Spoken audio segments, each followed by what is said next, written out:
Anda kembali di iNews Siang, pemirsa. Kejaksaan Agung memeriksa mantan staf khusus Mendikbudristek Nadiem Makarim. Pemeriksaan ini dilakukan terkait kasus dugaan korupsi pengadaan laptop berbasis Chromebook tahun 2019-2022. Salah satu staf khusus mantan Mendikbud Nadiem Makarim, Fiona Handayani, diperiksa oleh penyidik Kejaksaan Agung. Penyidik bertanya tentang tugas dan pekerjaan Fiona selama menjadi staf khusus Nadiem Makarim. Sepanjang apa yang dia lakukan, dia kerjakan, masih begitu. Belum ada masuk ke arah-arah sana. Dia masih bicara tentang tupoksi pekerjaannya aja. Nanti mungkin lebih mendalam mungkin di hari yang akan datang. Gitu. Oh enggak, mereka ini kan hanya sebatas gimana pimpinan dan pegawai. Tidak ada karena kedekatan gimana, enggak ada. Yang direkrut berdasarkan memang profesionalitas. Tidak ada direkrut karena kita berteman, mereka enggak gitu. Sementara itu, dua staf khusus Nadiem lainnya, Ibrahim Arif dan Juristan, rencananya diperiksa Kejaksaan Agung Rabu siang. Mereka akan diperiksa secara terpisah oleh penyidik. Mereka diperiksa terkait dugaan suap pengadaan Chromebook di Kemendikbud saat dipimpin oleh Nadiem Makarim. Sebagai staf khusus, tetapi juga berkiprah memberikan masukan-masukan terkait dengan pengadaan Chromebook ini. Ya, oleh karenanya penyidik akan terus mendalami bagaimana korelasinya, ya, karena kan posisi yang bersangkutan sebagai staf khusus. Kami selalu sampaikan, ya, kalau itu menjadi kebutuhan dari penyidikan ini, tentu penyidik akan menjadwal. Ya. Saya kira pernyataan kami masih sama, ya, bahwa pihak-pihak manapun yang terkait dengan perkara ini membuat terang tindak pidana ini, penyidik akan melakukan upaya-upaya pemanggilan dan pemeriksaan. Sebelumnya, 3 orang staf khusus Nadiem Makarim sempat 2 kali mangkir dari pemanggilan yang berujung pada pencekalan bepergian ke luar negeri. Dari Jakarta, tim liputan iNews melaporkan. Hari ini mantan staf khusus Nadiem Makarim atas nama Ibrahim Arif diperiksa Kejaksaan Agung dalam kasus dugaan korupsi pengadaan laptop Kemendikbudristek periode 2019-2022. Dan untuk mengetahui informasi terkini, kita bergabung dengan rekan Syahreza yang ada di Gedung Kejaksaan Agung Jakarta. Selamat siang Reza. Reza, apakah pemeriksaan sudah dilakukan? Ya, baik Zila dan juga pemirsa, pemeriksaan sejatinya sudah dilakukan pada hari ini, mengingat tadi ex-staf khusus daripada Mendikbudristek Nadiem Makarim yakni Ibrahim Arif sudah tiba pada pukul 10.15 waktu Indonesia Barat. Pantauan kami tadi Ibrahim didampingi oleh kuasa hukumnya bernama Indra Haposan, di mana tadi sebelum pemeriksaan kuasa hukum Indra Haposan mengatakan bahwanya timnya maksudnya Ibrahim sudah membawa beberapa dokumen-dokumen terkait tugas pokok dan fungsinya selama menjabat sebagai staf khusus daripada Mendikbudristek Nadiem Makarim, yang pada saat itu juga melakukan pengadaan laptop berbasis Chromebook pada tahun 2019 hingga 2022. Dan memang sejauh ini pemeriksaan masih berlanjut, Zila dan juga pemirsa, kendati ini merupakan pemanggilan kedua untuk pekan kali ini, di mana pada pekan kemarin ketiga staf khusus yakni Arif Ibrahim dan juga Juristan dan juga Fiona Handayani ini mangkir. Dan untuk pekan kali ini untuk Fiona Handayani juga sudah diperiksa pada Selasa lalu, dan hari ini fokusnya adalah Ibrahim Arif, dan kemarin seharusnya diperiksa yakni Juristan, namun pihaknya juga mengajukan pemeriksaan ulang untuk pekan depan begitu. Namun bisa dipastikan untuk pemeriksaan Ibrahim Arif sudah dilakukan, namun jika melihat beberapa pemeriksaan pada Selasa lalu ini berlangsung selama 12 jam untuk Fiona Handayani, dan kami masih menunggu Zila, apakah nanti akan ada keterangan baru dari pihak kuasa hukum Ibrahim Arif ataupun juga dari pihak Jampitsus. Namun bisa dipastikan bahwasanya pemeriksaan masih berlangsung. Dan Zila dan juga pemirsa, perlu diketahui bahwasanya kasus ini dinaikkan ke tahap penyidikan pada tanggal 20 Mei 2025 dan hingga saat ini belum ada tersangka yang ditetapkan dalam kasus kali ini, dan juga beserta kerugian, seberapa banyak kerugian negara yang ditaksir dalam adanya kasus dugaan korupsi pengadaan Chromebook kali ini. Namun bisa dipastikan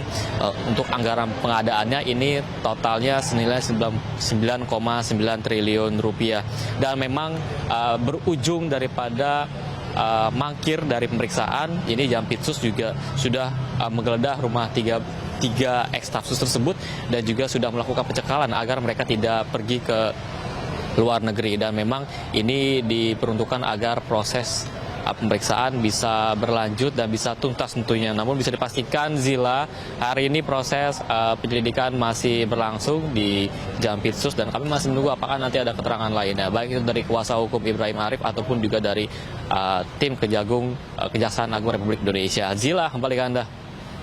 Reza, kita akan tunggu bagaimana perkembangan dari kasus ini nanti. Terima kasih Syahriza Zanski melaporkan dari Gedung Kejaksaan Agung Jakarta. Selamat bertugas kembali. Ya, pemirsa, viral di media sosial, salah seorang anggota pasukan pengamanan Presiden ditegur oleh Presiden Prabowo Subianto dalam pembukaan pameran Indo Defense 2025.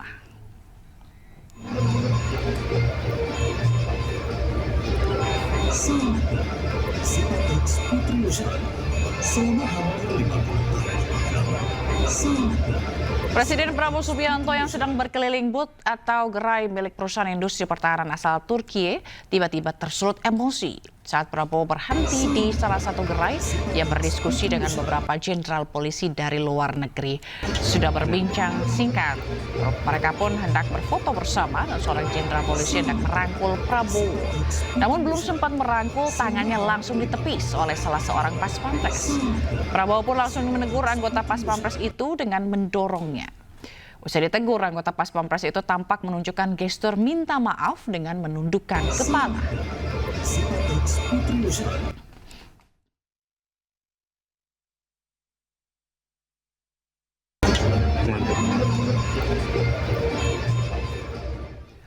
Presiden Prabowo menyinggung soal kekayaan Indonesia yang telah dicuri oleh Belanda selama penjajahan dahulu. Hal ini disampaikan saat memberikan sambutan pada pembukaan pameran pertahanan Indo Defense 2025 di J-Expo Kemayoran.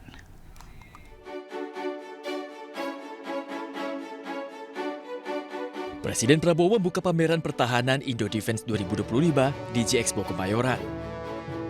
Presiden tiba di lokasi dengan menaiki kendaraan maung. Kedatangan Presiden Prabowo disambut barisan siswa sekolah dasar. Dalam pernyataannya, Presiden menyinggung soal kekayaan Indonesia yang telah dicuri oleh Belanda selama penjajahan dahulu. Yang menceritakan kepada kita bahwa selama Belanda menjajah kita, Belanda telah mengambil kekayaan kita senilai dengan uang sekarang senilai 31 triliun US dollar. Produksi domestik bruto kita sekarang adalah 1,5 triliun US dollar. Berarti kekayaan yang telah diberikan atau diambil dari bangsa Indonesia adalah sama dengan mungkin 18 kali seluruh produksi bangsa Indonesia, 18 kali GDP kita, atau sama dengan kurang lebih 144 tahun anggaran kita 140 tahun. Selain itu, Presiden Prabowo juga menyinggung soal pentingnya menjaga perdamaian lantaran perang menimbulkan kehancuran. Dari Jakarta, Tim Liputan, iNews melaporkan. Pemirsa, hari ini pameran Indo Defense 2025 memasuki hari kedua. Dan untuk mengetahui bagaimana situasi di sana, kita bergabung dengan rekan Wenda Nura di J-Expo Kemayoran, Jakarta. Selamat siang Wenda. Wenda, bagaimana suasana pameran Indo Defense hari ini di sana?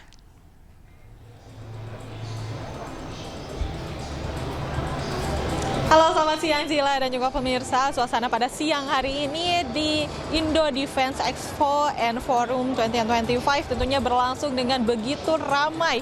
Kenapa begitu ramai? Karena memang di Indo Defense Expo and Forum 2025 ini diikuti oleh puluhan negara. Dan tepatnya ada 42 negara yang ikut berkontribusi dalam Indo Defense Expo ini dengan membawa ada sebanyak lebih dari 650 perusahaan asing dan ada sekitar 520 perusahaan dalam negeri. Dan bisa dilihat Zila dan juga pemirsa di layar televisi Anda, ini merupakan suasana terkini di Indo Defense Expo and Forum 2025 pada siang hari ini. Dan ini merupakan miniatur-miniatur dari alutsista dari berbagai negara. Dan bisa dilihat saat ini di layar kaca Anda, Zila dan juga pemirsa, ini merupakan miniatur alutsista laut ya, sepertinya ini laut, dan ini salah satu dari perusahaan Cina.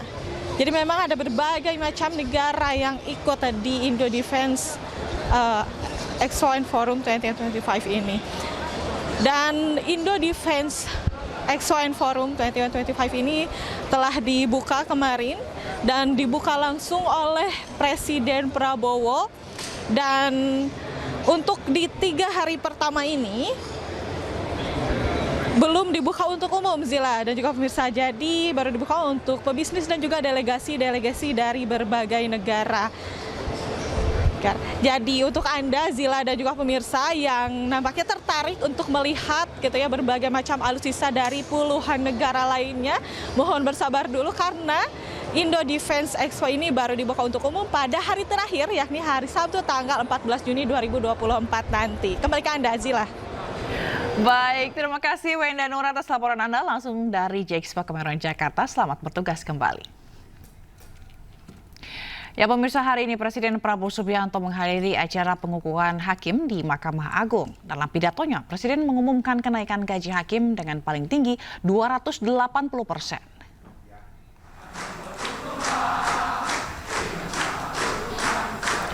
Presiden Prabowo Subianto didampingi Ketua Mahkamah Agung Sunarto, Mensesnek Prasetyo Hadi hingga Seskap Teddy Indrawijaya saat memasuki ruang acara. Prabowo langsung disambut yel-yel yang dinyanyikan oleh para calon hakim.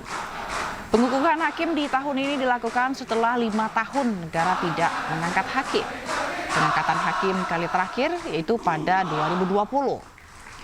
Saat berpidato, Prabowo mengumumkan kenaikan gaji hakim di mana hakim paling junior kenaikannya paling tinggi yakni 280%.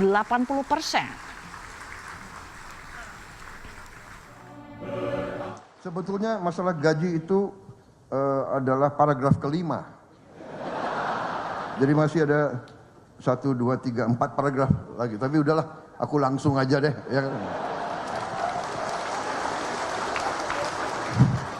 Ya. Intinya yang penting, Pak, yang penting pelaksanaannya, Pak. Jadi saya Prabowo Subianto, Presiden Republik Indonesia ke-8, hari ini mengumumkan bahwa gaji-gaji hakim akan dinaikkan demi kesejahteraan para hakim dengan tingkat kenaikan bervariasi sesuai golongan, di mana kenaikan yang tertinggi mencapai 280%.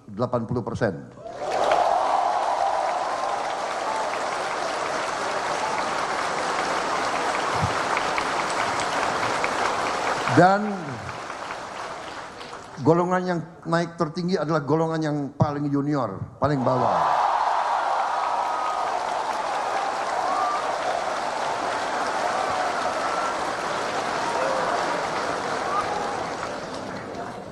Tapi semua hakim akan naik secara signifikan, ya, secara signifikan. Dan saya monitor terus. Dan semua pegawai lain sabar. Sabar. Saya sudah lihat angka-angkanya, negara kita kuat, negara kita makmur, negara kita kaya. Sementara itu, Presiden ke-7 RI Joko Widodo pasang badan terkait usulan pemakzulan Gibran yang disampaikan Forum Purnawirawan TNI. Jokowi juga menyebut bahwa Gibran dan Prabowo merupakan satu paket.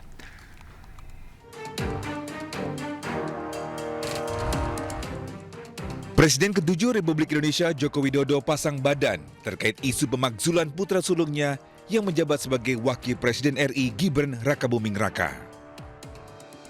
Usulan pemakzulan Gibran ini berasal dari Forum Purnawirawan Prajurit TNI. Dalam usulannya, Forum Purnawirawan TNI mengajukan 8 tuntutan. Salah satu yang didorong adalah pemakzulan Gibran. Hal ini ditanggapi Jokowi dan menyebut tuntutan tersebut merupakan bagian dari demokrasi. Selain itu, Jokowi juga menyatakan bahwa Prabowo dan Gibran merupakan satu paket. Pemilihan presiden kemarin kan satu paket. Bukan sendiri-sendiri, kayak di Filipina itu sendiri-sendiri. Di kita ini kan satu paket. Jadi tidak bisa menerima presiden tapi tidak menerima presiden. Ya memang mekanismenya seperti itu. Jadi sekali lagi sistem ketatanegaraan kita memiliki mekanisme yang harus diikuti. Terkait tuntutan pemakzulan ini, Forum Purnawirawan TNI telah menyerahkan ke MPR agar parlemen mempertimbangkan usulan tersebut.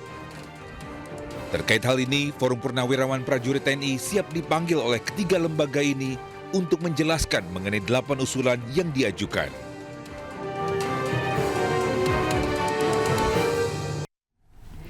Sementara Mahfud MD, Menteri Koordinator Bidang Politik, Hukum, dan Keamanan periode 2019-2024 menyebut pemakzulan terhadap Wakil Presiden RI Gibran Rakabuming Raka tidak harus sepaket dengan Presiden RI Prabowo Subianto.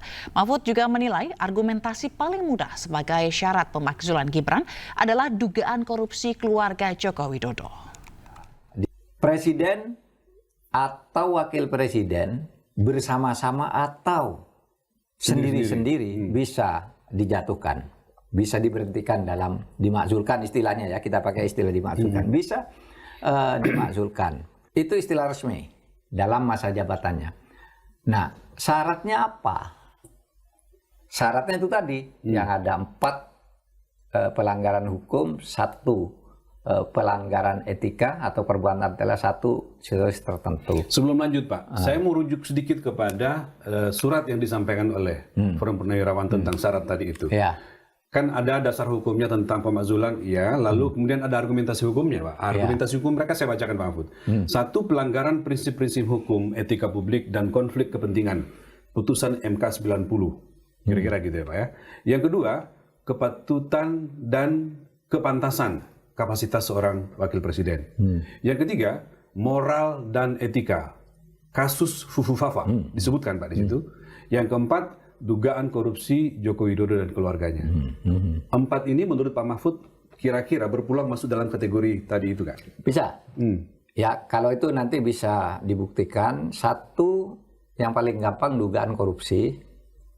Karena masuk di dalam 4 jenis kan, korupsi, pengkhianatan terhadap negara, penyuapan. Sebagai syarat tadi ya? Iya. Makanya nyambung dengan korupsi tadi. Bisa, bisa. Kenapa? Karena dia keluarganya, Joko Widodo dan keluarganya. Makanya Gibrani ke keluarganya. Laporan-laporan tentang dia udah masuk kan ke KPK, tapi tidak ada follow up. Ada kata keluarga sehingga Pak Gibran terlibat, kira-kira gitu ya? Lalu yang kedua pelanggaran etika. Pelanggaran etika yang muncul dari proses penetapan sebagai calon yang terbukti secara sah dan meyakinkan prosesnya melanggar etika sesuai dengan keputusan MK. Tetapi karena keputusannya putusan finalnya sudah selesai, maka cacat moralnya itu sudah dibuktikan oleh keputusan MK. Yang kemudian memberi sanksi kepada semua hakim MK. Yang 1 paling berat itu diberhentikan dari ketua, yang lain ada teguran berat, teguran ringan dan sebagainya. Itu sudah menjadi alasan. Yang ketiga, kalau Fufu Fafa itu benar diungkap dan benar itu menyangkut Gibran, itu sudah jadi alasan yang sangat kuat untuk itu. Itu ya.